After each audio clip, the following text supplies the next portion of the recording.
How's it going, Grant here? Welcome back to the channel. And I finally got my hands on the Microsoft Surface Duo. This was released in September of 2020, just last year, and I really wanted to get it, but it was $1,400 at launch, and I felt that was a lot of money given the reports of how unfinished the product felt, mostly because of the software. And so I didn't really feel that it was kind of really the right time to be dropping that much money on a device like this, but it was definitely intriguing. It was definitely something I always wanted to get, and now there's pretty much a fire sale going on this particular device. You can find it as low as I think $600, $660, $700, depending on where you're looking, between Amazon, Woot, and Baidig or Walmart. Just depends on whoever has it in stock right now.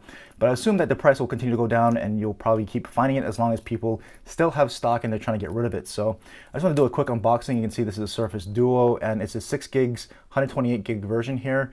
So there is a 256 gig version, double the storage for a little bit more money. This has a Snapdragon 855 in it, and maybe I'll flash the specs, or you can read it. I'll link it in the description or something, but I don't really want to regurgitate specs on this one because that's not really the point of this device.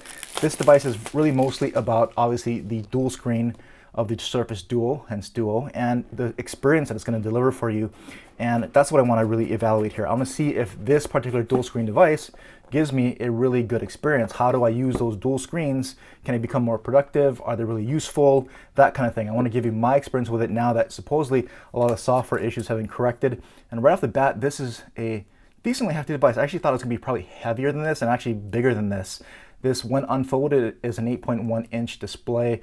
1800 by 2700 total. It's about 5 inches though when it's folded and using in single display mode. So right off the bat, this really feels solid, and I would expect no less from Microsoft and their Surface phones, because here we go, we can see this, and all right, and I would expect nothing less from Microsoft because with their Surface line of devices, I've had the original Surface Book, the original Surface tablet, and they've all been serious hardware where it's been really good, really well constructed. That's never been a question about the Surface devices here.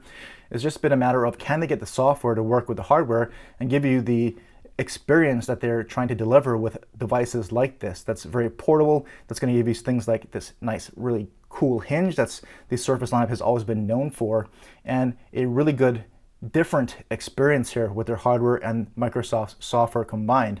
Now obviously this is running Android and not running Windows, so I'm really excited that I was able to finally get this, and I'm really looking forward to getting the experience that Microsoft had promised with this particular dual screen device, now that supposedly a lot of the software kinks have been ironed out.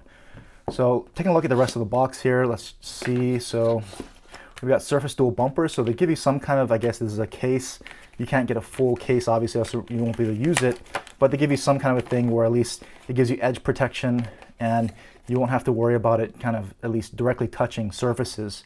So it'll give you a little bit of that lip, a little bit of that buffer around the frame of the device. And this is actually a nice soft silicone, soft touch feel.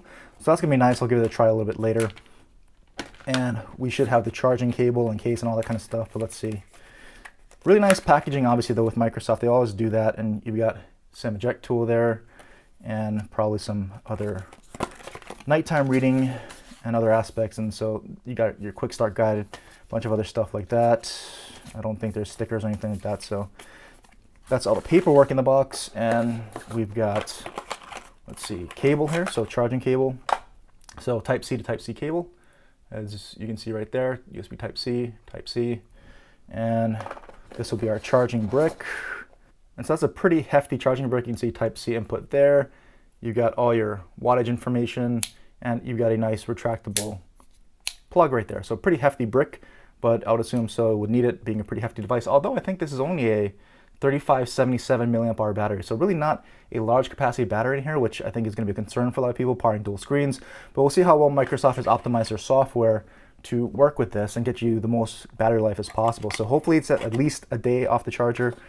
If not, that's not going to be great, but hopefully at least we get a day off the charger with this particular phone. So I'm going to go ahead and set this thing up, and I'll come back and I'll give you my first impressions of the actual device. Hey everyone, so I just set this thing up, and right out of the box it had about 3 system updates that brought it up to the April 2021 security patch, and it's still an Android 10. But I'll take you through the device, give you my first impressions, and I'll also show you some camera samples as well as some video at the end here. But as you can see here, hardware-wise, this is some premium hardware. And like I mentioned when I was unboxing it, I would expect nothing less from the Microsoft Surface team. They really do know their hardware. I mean, this thing is super thin. If you look at it, dual screen devices are usually pretty thick. Things like the Galaxy Fold, anything that folds. So here's my original Galaxy Fold. You can see it's much thicker folded than this Microsoft Surface. And so this thing is super thin, folded, and each individual side is really thin, and it's actually thinner than the actual USB Type-C cable, which is just crazy. So Microsoft really did it right. Of course, their Surface hinges are always top-notch, and this is no exception. Really smooth hinge, no creaking, no nothing. Just really nice and smooth. The way it swivels and hinges can go all the way flat like that. So you have the double screens and everything. So really nice premium hardware. And I think the only thing that was in question was going to be the software. And so with the 3 updates, a lot of people have been saying that it's functioning a lot better. And in my short time with it here, just a few hours, it's actually not too bad. It actually performs pretty well, actually. So things are fairly fluid here. As you can see there, app launcher. And I did nothing to the actual device. This is how it comes out of the box. They lay out everything. So these are the apps that are going to come pre-installed. Of course, you're going to get a lot of your Microsoft apps and everything like that. So let's go ahead and look at the launcher. You can see you do have your standard Google apps, and you've got your Microsoft apps. You've got Kindle, LinkedIn, more Microsoft stuff, Spotify, Solitaire, YouTube Music, all that kind of stuff. So a lot of Microsoft, a lot of Google out of the box, but nothing too bad there. And so of course with the dual screens, you can have 2 apps open, one on each side, but with their Microsoft Edge browser, I can have 2 browser windows open. So I can launch and have GSM Arena on one side, and I can launch and have ESPN on the other side. And so I can browse 2 different browser windows at the same time if I want to, which is pretty nice. And you can swipe them away, as you can see right there. And I can launch other things like, let's go to something like YouTube. So let's open that up, and that'll launch on one side. Obviously I can still launch another app on the other side, or I can go ahead and actually just take this and split this across both screens, so I have dual view. Of course, the hinge is down the middle, so that may not be the best, but when looking at it this way, especially with YouTube, I can have a video up top and have the comments on the bottom. Probably pretty good for a live stream. And hopefully other apps support this dual screen mode. Microsoft apps do, where you can have one thing on one side and the other thing on the other side for a single app. Hopefully get more developer support, so more apps support this natively, but I'm not really holding my breath considering Microsoft's luck with getting developer support on their operating system or their kind of devices here. But that's kind of how that dual window mode works, and I can just put this back onto this screen, or I can go ahead and move it back onto that screen as well. And of course you just see multitasking here, so swipe up just like any other Android device, and you've got your multitasking there just like that. So let's go ahead and bring back YouTube. And let's check out the display and the speakers here. So, all right, so I've got the video all queued up, and I've got it all the way up. Let's see, make sure we got it at 4K, 2160p. I've got the volume all the way up so you can see the video as well as listen to the speaker. The speaker is actually right up in here. There's a small little slit there. It's pretty tough to see, but that's where the speaker is. It's a single firing speaker, so let's go ahead and check it out.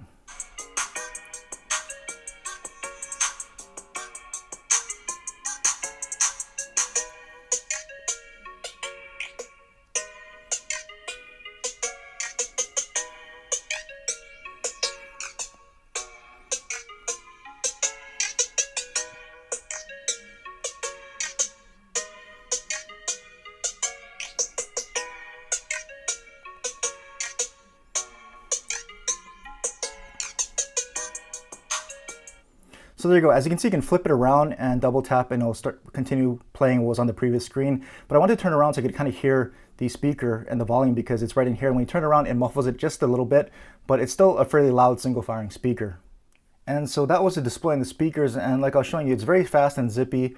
And you can see the OS here. We can actually go ahead and turn off dark mode so you can kind of better see that maybe a little bit. And we'll go into the settings just so you can kind of get a feel for what that looks like. You can see here pretty basic settings, pretty much all your basic Android settings you can see in display.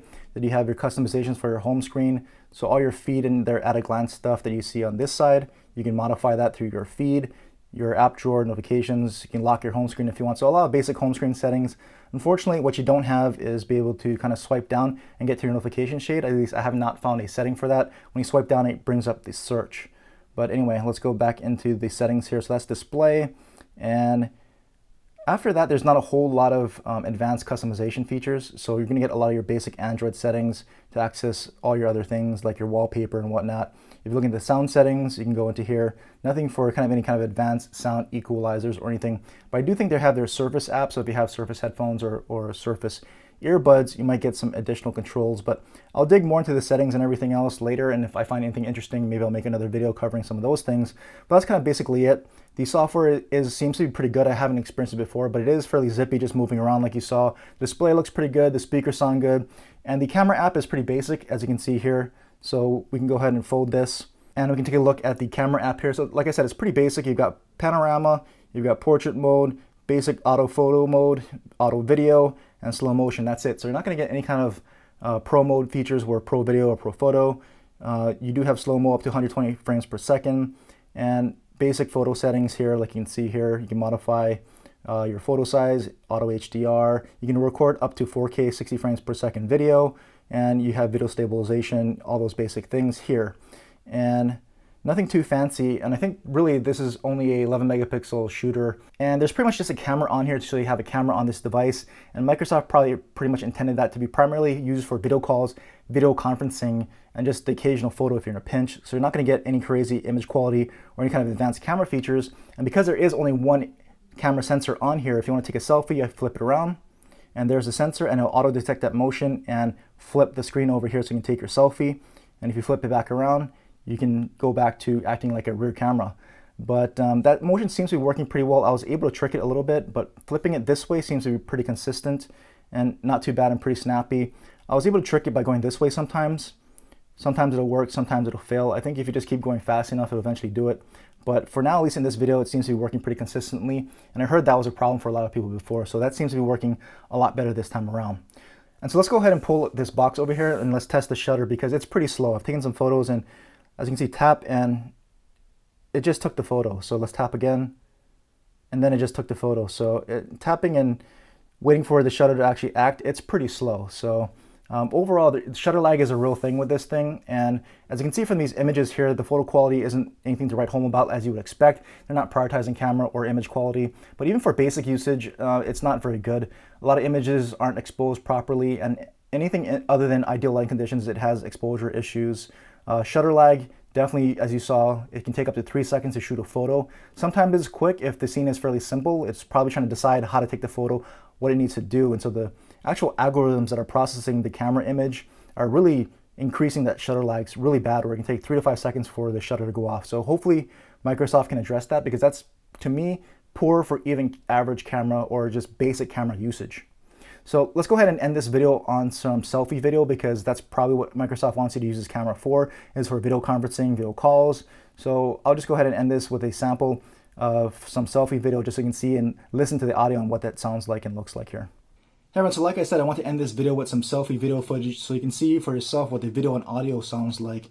And if you're going to use this just propped up on the table like I have it to take your video calls, video conferencing, I just want to give you a sample for what that might look like. I've got a single LED light, so this has every opportunity to look and sound as good as it possibly can.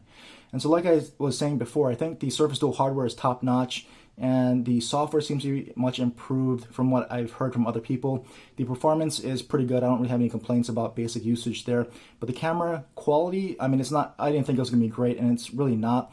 And that's not the disappointing part. It's more the usability of the camera app itself. The shutter lag is really unacceptable, and even just the viewfinder, I'm using the grid thirds to kind of align things, and you probably saw from some of my camera images, they were misaligned because the grid lines are actually misaligned in the camera interface in the viewfinder, because you've got the viewfinder that takes up the whole screen, and the buttons are at the bottom on the overlay, so it kind of skews the look of the photo, so a lot of them come off-centered. I kind of have to more or less gauge for myself where the center of the photo is. So just things like that in the camera app, shutter lag, trying to align and center up photos, those things I think need a lot of improvement. But other than that, those are just my first impressions here. So if you have any other questions or comments, I'm going to continue to use this and see if I get more used to it, more comfortable with it. And if I find anything else, either good or bad, I'll let you know. But of course, any other questions, leave them down below. I'll try to answer what I can. And as always, thanks for watching.